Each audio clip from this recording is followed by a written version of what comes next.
Ladies and gentlemen, the Railroad Hour. And here comes our star-studded show train.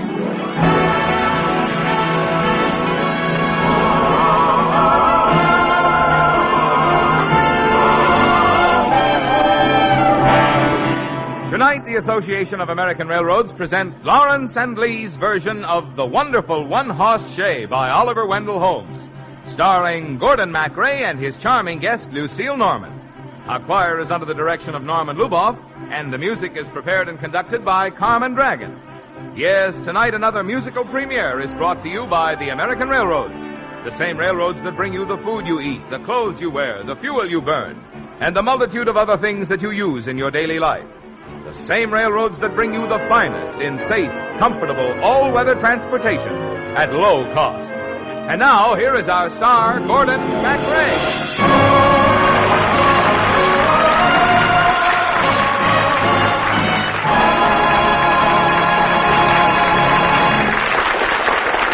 Thank you, Marlon Miller, and good evening, ladies and gentlemen. Tonight, Lucille Norman and I are each going to be three different people as we ride clean through the 19th century in The Wonderful One-Horse Shay. And we'll hear the story in the words of the man who wrote the famous poem, Mr. Oliver Wendell Holmes.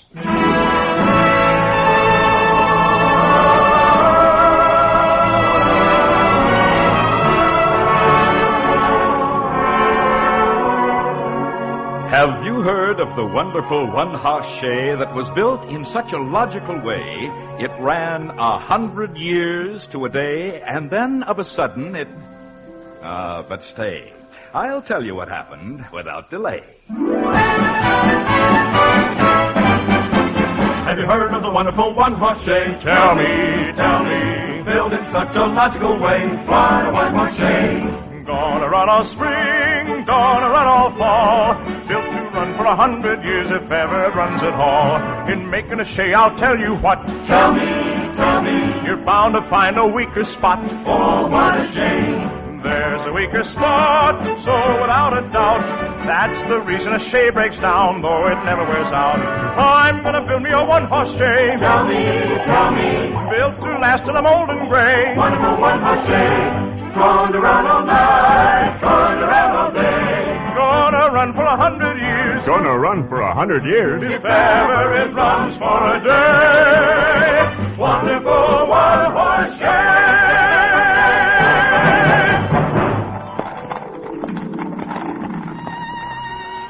It's awfully kind of you to drive me to the prayer meeting, Deacon.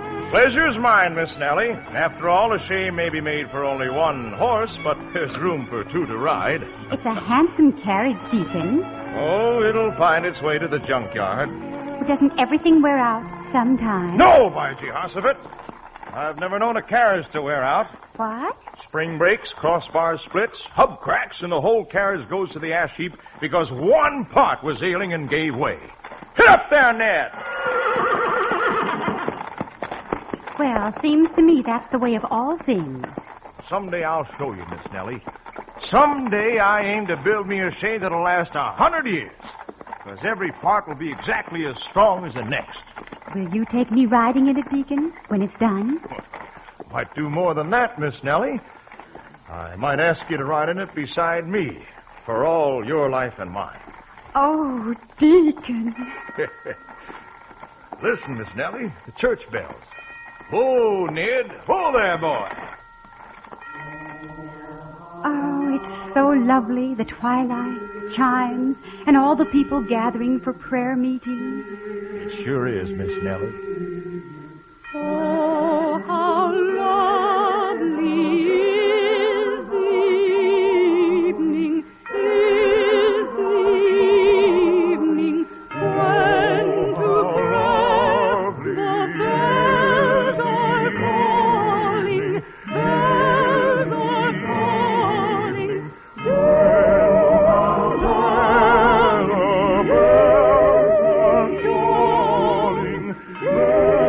calling.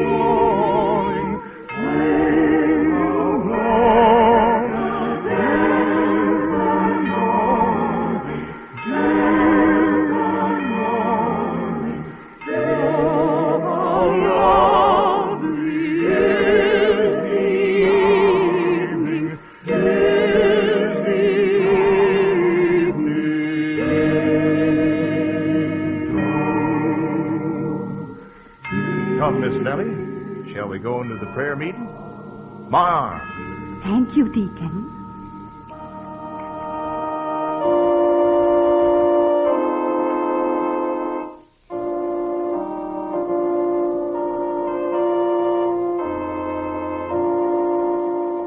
There's a church in the valley by the wildwood, no lovelier place in the dale. No spot is so dear to my childhood as the little brown church in the vale. Oh, come, come, come, come, come to the church in the wildwood. Oh, come to the church in the vale. No spot is so dear to my childhood as the little brown church in the vale.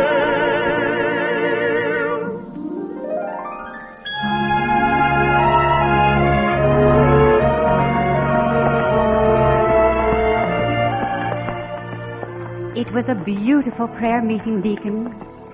Miss Nellie, may I reopen the subject we were discussing on the way to the church? Oh, what subject was that? Your life and mine, and the possibility that we might follow the same roadway together. Why, Deacon, am I to infer that... Oh, the gracious me! Gee, Horsefat! Hold her, Ned! Now hold her! Steady, boy! Steady there! What happened? Sounds like the dad-blamed carriage spring came loose. Oh, dear. Yep. Linchpin sheared clean off. Can it be fixed? Well, what if it can? I don't want to drive an ailing invalid patched up, Shay. I swear I'll have me a carriage that can't break down. Deacon, you were saying before the accident... I was saying I'd build the finest one-horse Shay that ever a man drove to a prayer meeting. Perhaps you will, but there's danger you'll drive in it alone.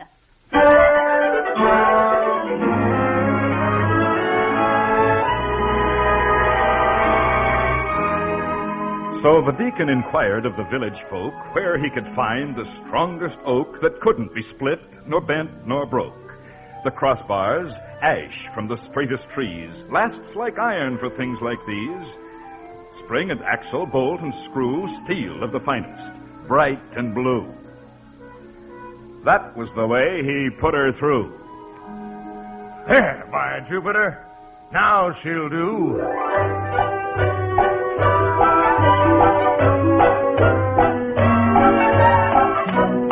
Oh, Ned, whoa. Pull up there, boy. Say there, Miss Nellie. Would you be addressing me, Deacon? How would you like to go for a spin in the finest one-horse Shay that was ever made by the hand of man? Well, I really do doubt if my husband would approve. Your husband? Does that mean, Miss Nellie, you're married? That's still the accepted method of getting a husband, isn't it, Deacon?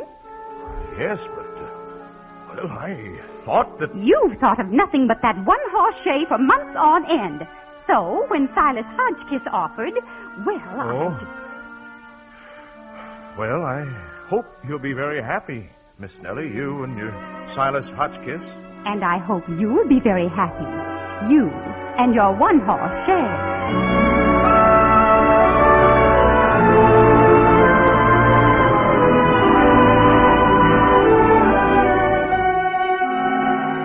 Well, the time passed by, as time must do, and the deacon discovered somebody new. A pretty miss, with hair like straw and the tiniest waist you ever saw. He gave her his name, but she never knew why their daughter had to be Nellie Sue. But I've got a notion why. Don't... Colts drew All the right, horses. now. Beards dropped away. 200 years passed by and found the deacon's masterpiece strong and sound.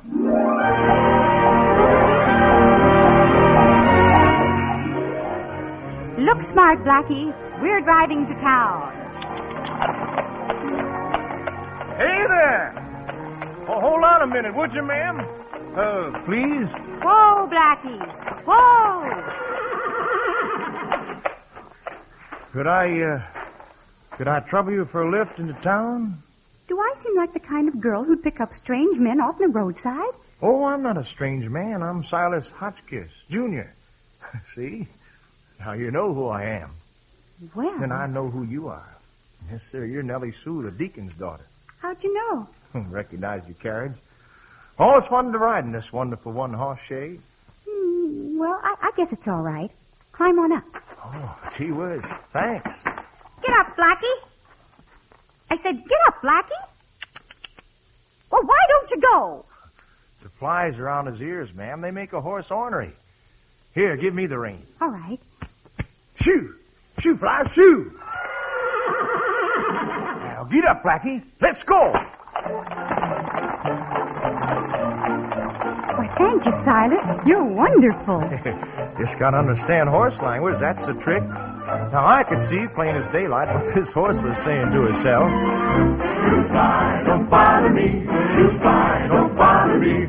Shoo fly, don't bother me. 'Cause I'm as proud as a horse can be. I'm the proudest horse that ever got fat on hay.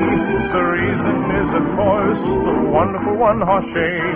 Folks all turn around to pass the time of day. Whenever they hear the sound of the wonderful one-horse Shay. So shoo fly, don't bother me. Shoo fly, don't bother me.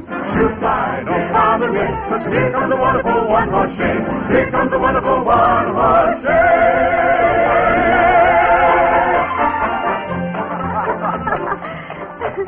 You certainly do understand horses, Silas. Oh, sure. I talk with horses all the time. Blackie, you know I was in love? In love? Wait a minute, ma'am. I'm talking to the horse. I'm not talking to you. Oh. Yes, sir, Blackie. I'm in love with the prettiest girl in the whole gosh darn country. I'll bet you can't guess who that is. That's right, Blackie. Sitting right here in the seat beside me. Really now, Mr. Silas Hotchkiss, how can you tell me you're in love with me on such short acquaintance? I didn't tell you, Nellie Sue. I told your horse. Why, it's the most preposterous thing No, that it's not. No, it's not either. I've been watching you drive by for months, man. I fell in love with you even before the corn came up this spring. And I'll tell you something else. You're in love with me. Well, I never. You may understand horses, Mr. Hotchkiss, but you've got a thing or two to learn about women folks. No, I don't think so, ma'am. You just told me you was in love with me. I did no such thing. Oh, yes, you did. You told me plain as day.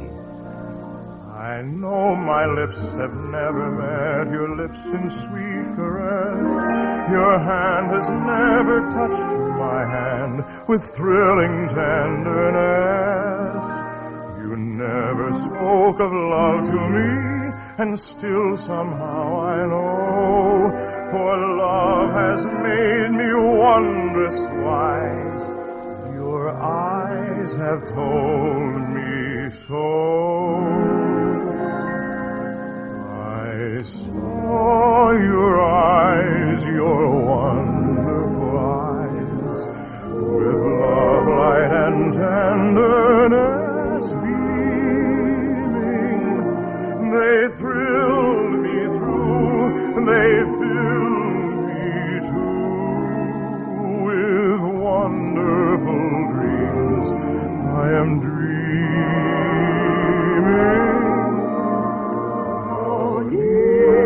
To speak, no more shall I seek, for my heart has taught me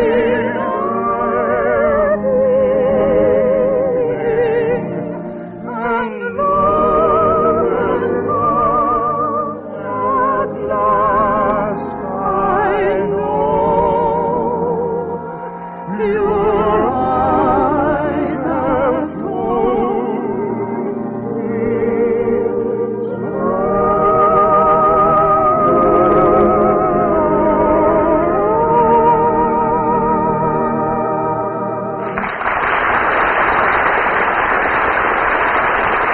Just a moment, we'll return with Act Two of The Wonderful One-Horse Shay.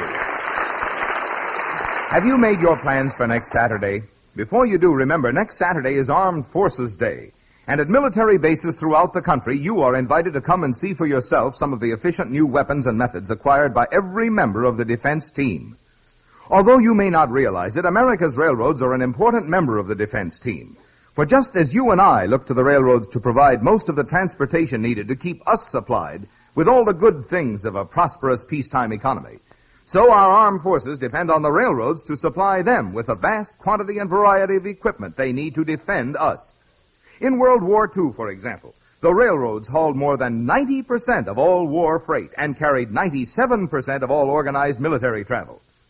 Now, since the railroads are such an important member of our defense team, their ability to remain strong and healthy is a vital part of our present defense program. That's why you'll be reassured to learn that last year your railroad set a new record in efficiency as they handled more tons of freight per train than ever before.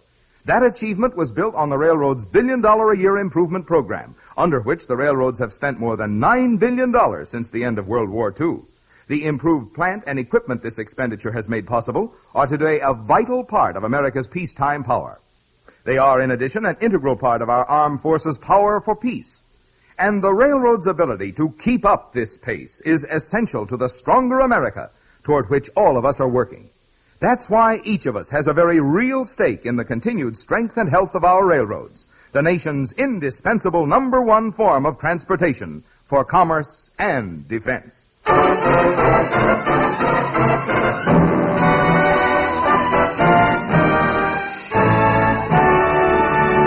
Here's Act Two of Lawrence and Lee's musical dramatization of the wonderful one-horse Shay, starring Gordon MacRae and his guest Lucille Norman, each in triple roles, with Howard Culver as Oliver Wendell Holmes. Built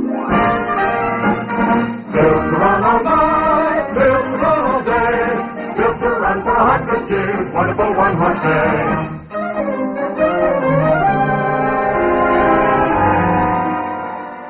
For courting a girl, the experts say there's nothing can equal a one-horse Shay. If the stars are bright and the moon is low and the night is warm and the horse is slow, well, just remember, I told you so.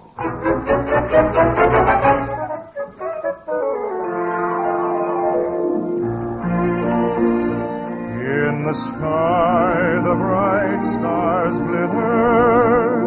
On the bank, the pale moon shone, and 'twas from Aunt Dinah's quilting party I was seeing Nellie home.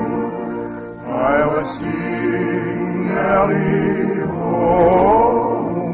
I was seeing Nellie home, and 'twas from Aunt Dinah's quilting party I was seeing Nellie home. On my lips a whisper trembled, trembled till it dared to come. Miss Nellie Sue. Yes, Silas? Well, since your pa, the deacon, has passed on, I couldn't rightfully get his consent for the question I'm about to ask you. Oh? But I was wondering, Nellie Sue, if you'd, if you'd, Hey, you and the one-horse Shay. What's the matter? You break an axle? Most certainly not. Why, this carriage can't break down. I'll bet the old thing won't even run. Well, it'll beat that donkey cart of yourn. Silas, I don't want to race. Oh, well, I'll show you who's got the fastest Shay. You're on. I'll race you to the common. Silas. Already? On your mark. This is not your carriage, Silas, and... Get set. And I forbid you to go more than 3 miles an hour, Silas. Oh! Get there, Blackie. Get on, boy. That's the way. Get on, boy. That's it. Ha, ha.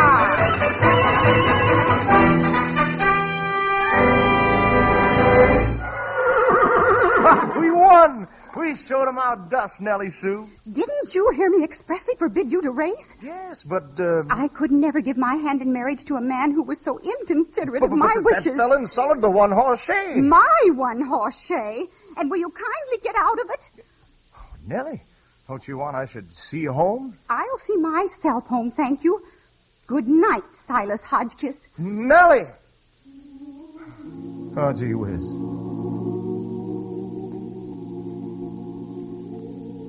Well, that was the start of another rift and another romance that just went piffed. Silas married Miranda Meeker, and Nellie had many a beau to seek her, but she said I do to Horace Gray. And it rained a flood on their wedding day, but they didn't care as they drove away in the cozy, comfortable one-horse Shay. They all got old, as people do. They all had children, quite a few. The Meeker's prettiest was Nell, named for her grandma, you could tell. And the deacon's wonderful one-horse Shay became the carriage of Parson Gray. In church, he was mighty dignified, but mighty slow to get a bride. It's awfully nice of you to take me driving, Parson. The pleasure is all mine, Miss Nell. I find it most relaxing after preaching my sermon of the Sunday morning to take a drive on a Sunday afternoon. On a Sunday afternoon in the merry month of June. Take a trip up the Hudson or down the bay. Take a trolley to Coney or Rockaway. I do not approve at all of such foolish folderol. They work hard on Monday, but one day that's fun day is Sunday afternoon. On a Sunday afternoon in the merry month of June. Take a trip up the Hudson or down the bay. Take a trolley to Coney or Rockaway on a Sunday afternoon. You can see the lovers spoon.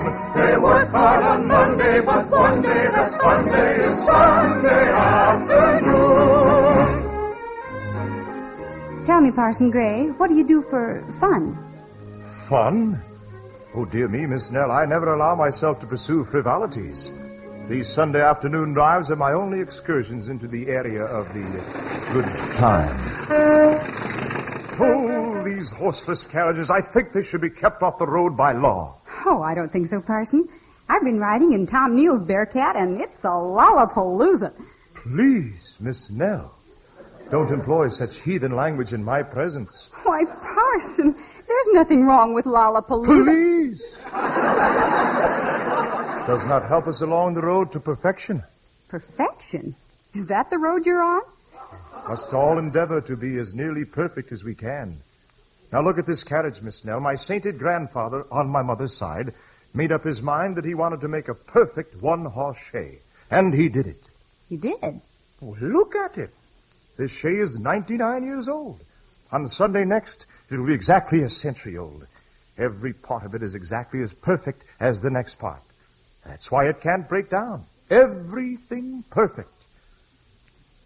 How would you like to go riding with me next Sunday afternoon, Miss Nell, to celebrate the 100th birthday of the wonderful one-horse Shay? Well, I don't think so, Parson. You and your Shay are just a trifle more perfection than a girl can stand.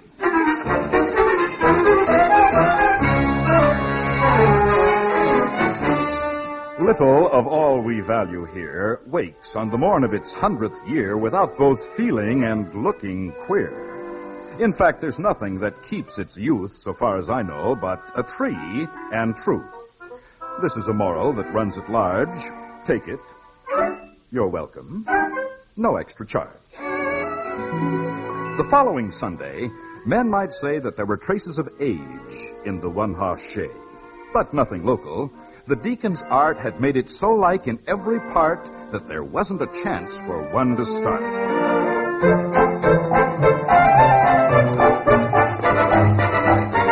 Get up there, said the parson, then stopped, perplexed, at what the Moses was coming next. All at once, the horse stood still, close by the meeting house on the hill. First a shiver, and then a thrill, then something decidedly like a spill.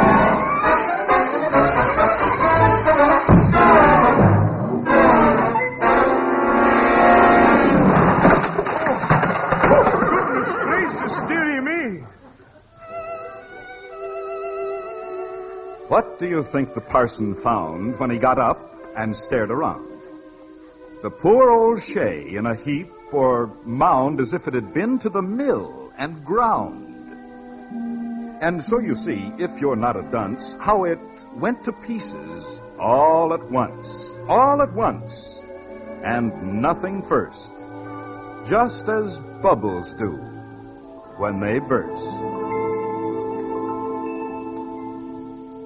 Miss Nell? Why, Parson Gray, I didn't expect you this Sunday.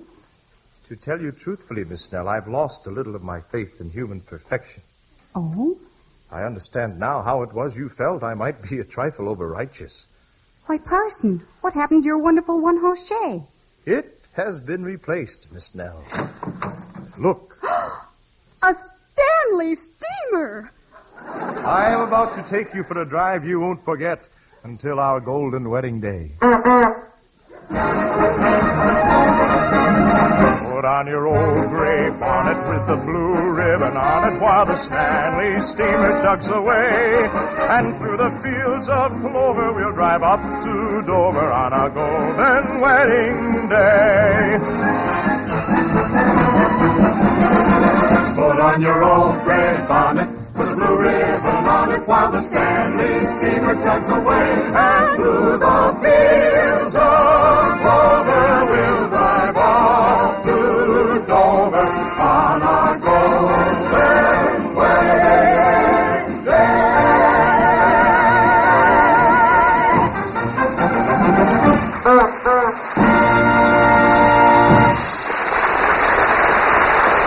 Thank you, ladies and gentlemen. The sparkling Lucille Norman will return in just one moment. And meanwhile, our hearty thanks to Howard Culver, Bud Tollison, Bill Brownell, our two soundmen, and to our entire company. The wonderful one-horse Shay, based on the famous poem by Oliver Wendell Holmes, was dramatized for the Railroad Hour by Lawrence and Lee.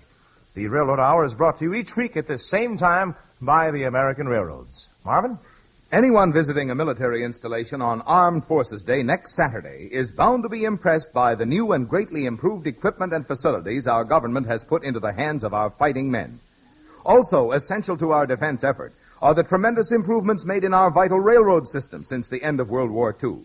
One important difference, however, is that every dollar of the more than $9 billion spent since VJ Day to improve our railroads has been railroad money. That's why financially sound and healthy railroads are vital, not only to our commerce, but also to our national defense. Thank you, Marvin. And now, folks, here again is our lovely guest, Lucille Norman.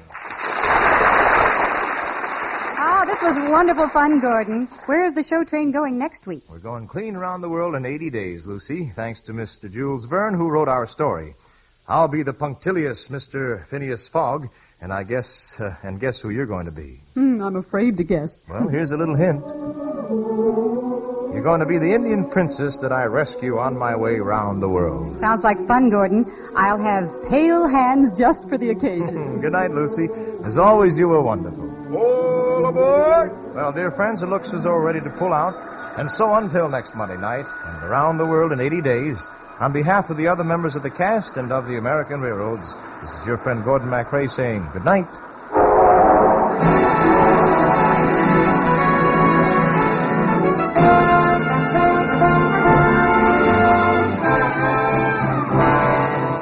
Our choir is under the direction of Norman Luboff, and our music is prepared and conducted by Carmen Dragon.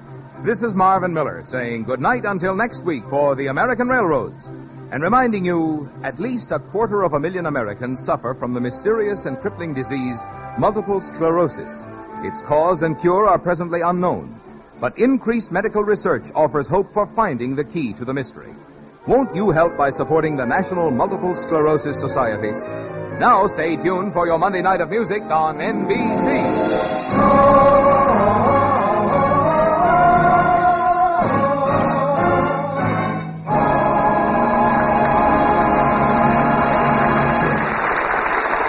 Tonight, The Voice of Firestone features Risa Stevens on the NBC Radio Network.